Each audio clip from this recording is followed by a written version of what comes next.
Jam I shokun tim, nga ato shokët e vjetër dhe shok shumë të mirë, dhe më ka skandalizuar historia e tij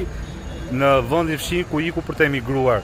Ka shkuar para viti dhe nuk ka arritur dot të gjejë shtëpi me qira. E kuptoni ju se çfarë po bëhet në Itali, më nuk gjet dot robi shtëpi me qira, se të nxjerrin lloj-lloj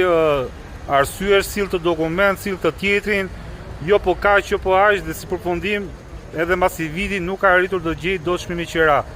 Dua të pyes juve që rini në Itali, si e keni zgjidhur ju këtë situatë absurde që vjen tjetri, njëri shumë I mirë, familjar me 3 fëmijë I martuar, vjen për të punuar në Itali dhe nuk gjet dot shtëpi në një vend, s'po themi mes Romës e mes Milanos, në për provinca po themi, dhe këta italian nuk japin shtëpi me qira. Që ky I shkreti ka shkuar dhe I ka thënë mund të ta paguaj edhe 1 vit paradhënie dhe 2 vit paradhënie dhe prapë ka pas shumë vështirë. Dhe pastaj t'ju tregoj ato historitë e mashtrimit që dalin dhe ati italianët I mashtrojnë, jo na 500 euro në dorë se e njofun dhe